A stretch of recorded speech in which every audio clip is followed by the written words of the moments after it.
السلام عليكم. انا بشكر كل الناس الاول.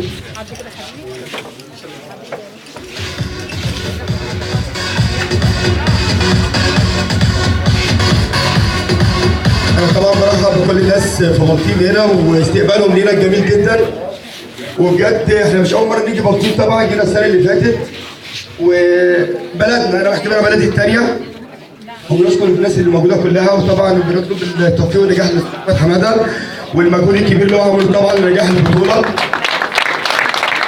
بنشكر الكابتن زكريا الخريطي على المجهود الكبير، طبعا شيخ المدربين في مصر كابتن زكريا.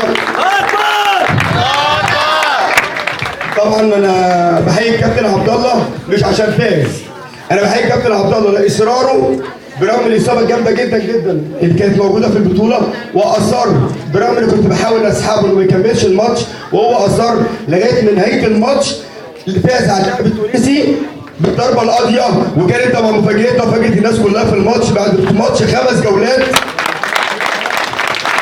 باختصار بقول للكابتن عبد الله نموذج للبطل وللمدرب والاخلاق، مش مجامله عشان هو موجود، وبطلب من الله الفتره الجايه يظهر في مصر تما، مش هقول بلطيم او اي محافظه ثانيه، مصر كلها فيها ابطال، ونطلب من ربنا ان يكون في ناس جميله زي استاذ احمد حماده ان هم يدعموا الشباب الفتره الجايه، لان احنا حقنا مهضوم بطريقه جامده جدا. والف الف شكر للكابتن عبد الله.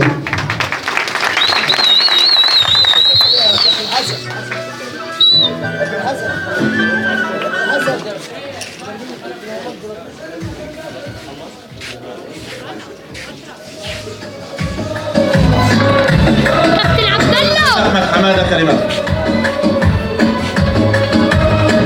ولا اي